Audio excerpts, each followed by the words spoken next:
Hey guys, Caitlin here and welcome back. So today what we're going to be talking about are teacher planners, Erin Condren teacher planners for homeschool, and how I picked which one I'm using for next year. So this will be our second year homeschooling. We just are finishing up our first year. For our first year homeschooling, I used the Erin Condren teacher planner last year. I have done a review, like a flip through, and I'll link to that. And I have also done a video specifically showing how I use this for homeschool. We do classical conversations. I had a kindergartner, so I showed exactly how I used it for that. So when it came time to think about next year's planner, of course, I am an Erin Condren lover. I have been using Erin Condren regular planners for years, since back actually when I was still a classroom teacher, and they didn't even have teacher planners back then, I don't think. But anyway, so when I saw that the 2020 to 2021 school year planners came out, I naturally just assumed I'd be going with another one of these. However, they came out with this focused planner. And so, of course, I started watching the review videos that the people who are sent early releases started posting on their YouTube channels. And I looked at pictures in the Facebook group and I was like, I don't know. Like, there's pros and there's cons to both of them. And I had a really hard time deciding which one I was going to get. So, obviously, I went ahead and got the Focus Planner, since that is what I'm holding here. This is mine from last year. So I'm gonna share with you why I made that decision, like what I felt like the pros and cons were, and why I went with this planner. And then I'll also show you a quick flip through of the planner itself and some comparisons to the old, well, it's my old teacher planner. They still have this very similar style. So if you're trying to decide too, hopefully this will help you. Okay. So the first thing was the cost. So this one is like $50 or $55, and this one is only $35. My child is only going to be in first grade, and I'm only homeschooling one right now. I don't need a super elaborate big planner. I'm just jotting down a few things for him. This one is really big compared to the Focus Planner, okay? This is the behemoth of a planner. It is huge. I don't need all that space. Yes, I prefer the colorfulness. I love the customizable covers. I love all the pretty colors inside it. I mean, even just the, they call it the student checklist. I use a page of this for our attendance. It's just pretty and rainbow colored, and that is my preference. I prefer pretty colorful things. However, unfortunately, that did not win out this year. So a couple of other things that made me like, I don't know. This one comes with a large front back pocket, so you can store stuff in there. It also has a clear page protector that you can slip things down inside, and those are both really attractive pieces of the planner that I like. This one does not have either of those. And I was like, I like the pocket and I like the page protector, but again, he is just 6 years old. We don't have a ton of stuff to keep up with. We're not going tons of places that I need to have all this stuff together. It's just not something that I need. Now, as my kids get older, as I'm homeschooling multiple kids, I can see myself going back to this bigger planner so that I have more room to write, so that I have those page protectors and the pocket to keep all my stuff together. But for right now, it just wasn't necessary. Now, the Focus Planner is very plain inside, almost no color. It has some very subtle blue and yellow. That is not my preference. I wish I could have the pretty colorfulness of this one inside this one. Same with the outside. This plain camel leather, it's not real leather, I think it's vegan leather, but it is not my jam at all. Even if it had just been a pink leather was an option, I would have much preferred that. This is the only color it came in. And again, I was like, it's not very cute, it's not very beautiful, but it just seems more practical right now. So that's another thing. This does not have tabs, and this does have tabs. I'm not sure how I'm gonna like that this year. Thankfully, it does come with 2 ribbon bookmarks, and so I can use one like on our weekly page and one at the end of the book where I write our attendance every day. And then I also bought, this is a separate Erin Condren item, but it's a magnetic bookmark, and I could put that on maybe the monthly, or I thought I could do washi tape on the edges. And I mean, I could actually purchase tabs to put on there, but I don't really want them to stick out. So I haven't done that yet. So I'm just gonna play with it for a while and start using it and see how much the tabs are necessary. Because again, I mean, I'm not really like flipping back and forth a ton. Mostly I just open up to the page that we're on or the month that we're on to record the lessons and stuff. So I don't know that the tabs are gonna be a deal breaker. So again, we'll see. I think it's gonna be fine. So anyway, basically I went with this one, though it is not my preferred prettiness. I mean, I miss the colorfulness and I miss the prettiness, but the cost difference, it just was more practical to go with this one. I like that it's so much smaller and slimmer. It's gonna be easier to carry around. I like that it does not have the spiral in the middle, because that is big and bulky and it makes it hard to write in parts of it.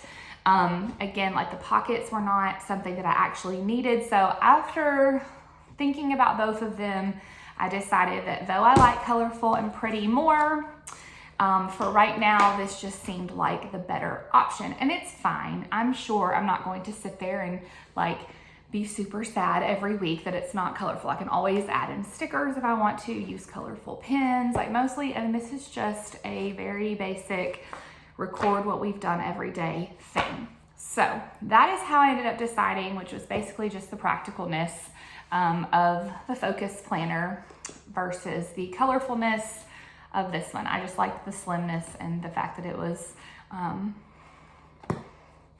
don't know, just a little bit easier to keep up with, easier to use. So anyway, that's kind of what made me go with the Focus Planner this year. I think it's a great option for, well, for lots of people, but like I could totally see a male teacher who does not want a nice colorful planner like this, preferring this planner here. It's very gender neutral. I like that it's, you know, so small. It's gonna be much easier to carry around if you carry your stuff around. So it's definitely got some pros and it's got some cons. So you have to decide what's more important to you. So anyway, I'm gonna flip the camera around and I'm gonna show you a very quick flip through of the Focus Planner itself, and then some comparisons to the Focused and the traditional teacher planner, okay? Okay, so the tripod that I usually use to hold my phone on when I film videos like this broke, and I have not replaced it yet. So I'm having to hold this with my hand, and so I apologize hugely in advance if it's shaky. This is not my preference, but here we are. Okay, so here's the planner. You can see it's kind of a leather-ish, kind of stiff cardboard. It's got a pinstriped inner cover. Here's where you put, you know, who it belongs to. Here's kind of the beginning page. This page is kind of weird. It's doesn't open all the way to the spine. So you can see it kind of does that. So I kind of wish there was one extra page at the beginning that would have taken that spot, and then you could have opened right to the page that opens fully, if that makes sense. But anyway, then there's communication log, the yearly overview with all the days of the month. All right, and then here's the part where you have a square for each month. And this does not make sense to me. It was the same way last year. I don't understand why a calendar that is academic year calendar, so it goes from like June to July, why this part does not mimic that and also go June to July, because I would envision using this for like planning out your field trips or books that you want to go along with your curriculum, or like, and it seems to me that you would want it to go like July, August, September, October instead of starting in January, because if you start school in August, then you fill this out for this year and then you have to loop back over here for 2021. I don't know. It just seems strange to me. But maybe if you use this for birthdays or something like that, where you do want to use the traditional calendar year, that would be fine. And you can always get stickers and change these. That's what I did last year, though I didn't actually use this page, and I'll show you that in a second. Anyway, graph paper. And then here's where you get into the months. This is where I currently have this magnetic flag that I bought. It's an Erin Condren flag. I have that marking the monthly calendar. And then you go into your weekly spread, which is just like it was last year, just more simple. I've got one of my little satin bookmarks in there. And then every week is exactly the same. Every month is the same. It just goes through to the end. And then at the end of it, you have these student checklists. And again, one of these pages, because of the binding, is kind of like, doesn't go all the way into the binding. So anyway, but it's fine. And then here's the student checklist, which I use this to keep our attendance. I'll show you that in a second. And so I have a satin bookmark there. And then after the student attendance, before the student attendance, there's some notes pages. So after the last weekly spread, which is in June and July, then there's several note pages. So they're all at the end of the notebook or of the planner. So that's just a really quick flip through. Now I'm going to show you it compared to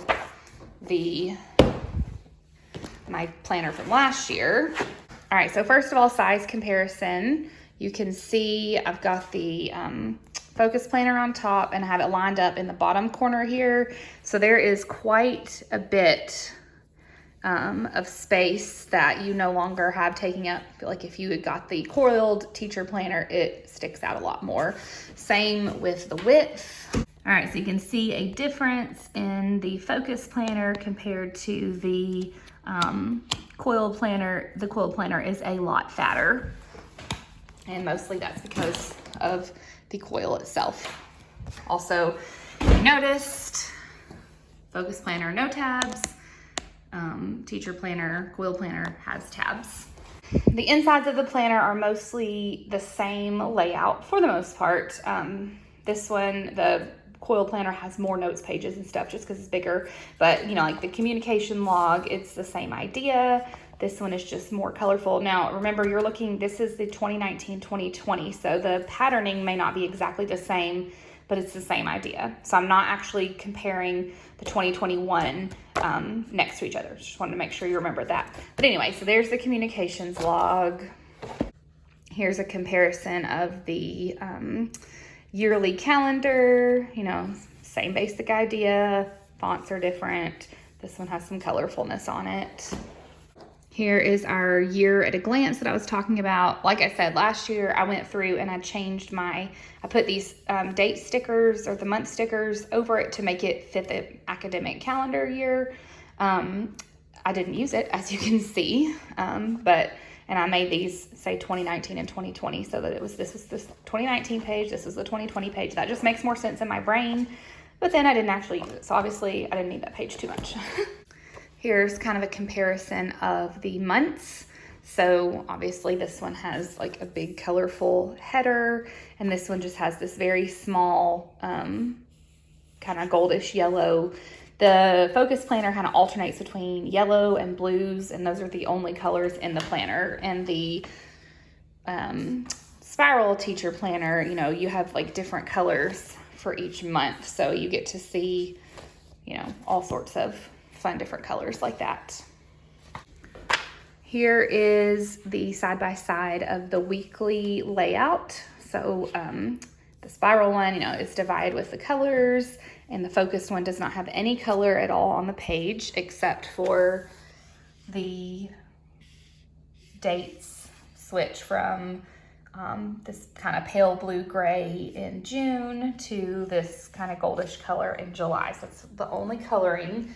That also is a little bit smaller. These boxes have 7 lines, and these boxes only have 6 lines. You have multiple kids and you're trying to fit a lot in each square. Losing that one line might make a difference to you. I just have one. I don't fill up the squares, so I don't need that extra so much. Okay, here is the comparison of the student checklist. Like I mentioned earlier, I just use one student checklist for our attendance. I don't use the other ones at all. And so that's what I'll do, the same thing here. This is the one thing that I was kind of disappointed in, and that is because the focus planner is smaller, the checklist does not have as many lines. So as you can see here, I have a line for days 1 through 31, and then I was able to skip and have a line where I did the total for each month, and then skip and then have a line for the running total for the year. And I'm not going to be able to do that one on this because it does have, I think it has 32 is what I counted. So I'll be able to do the 31 days of the month, and then I'm going to have to do the total right underneath it and the running total down here, like just at the bottom where there's not a line. Or I'm going to have to keep the total and the running total somewhere else. So I'm not going to be able to have this nice, neat space down here. So that bugs me a tiny bit, but again, it's not a deal breaker. So just wanted to point that out. Okay, so I did not mention this earlier when I was kind of sharing my pros and cons, but this planner comes with some stickers. These are, again, last year's stickers, but I would assume this year's are fairly similar. I didn't use very many of them. I'm not much of a sticker person. I'm mostly just a pen planner, but that is just something to think about. Because I have so many stickers left over from last year, if I want to use some in my focus planner, I'll just steal from last year's. But that's something that does not come in the focused planner. The focus planner also does not come with this nice pocket, nor does it come with the page protector. And of course with the spiral teacher planner, because it's that laminated cover, this could be like a dry erase or wet erase dashboard. So something else that's not in the focus planner. But anyway, I just wanted to show you those as a comparison so that as you are deciding, you can see them side by side and really make a good decision. I also forgot to mention, I think in my original little video, is that this bound planner does a really good job of laying flat. And I think as I use it, it will flatten out even more. But I was kind of concerned that it would be hard to keep it open and flat, but it is doing a really good job with that. So I'm happy about that because I did not like that big coil in the middle. Whenever I would write in this column, which this would be like I had Bible, language arts, math. So when I try to write our math stuff, my arm it always looked terrible because of the coil. So I'm happy about the lay flat. So okay, there you go. I hope that was helpful. I hope seeing them side by side and kind of comparing both of the planners was useful as you were trying to decide, should you go with the focus planner or should you go with the old style of spiral planner. So yeah, I hope, and I'm sure I'll do like a kind of a follow-up once I've been actually using this. I would love to see at some point them to make the focus planner with the colorful insides and maybe some more pretty leather options on the outside. And then I will be like all in 100% because those are my two main complaints. But otherwise, I think I'm really going to enjoy having the focus planner this year. I think it's going to be perfect size and perfect for what we need. And yes, I'm excited to start working in this one and planning for next year.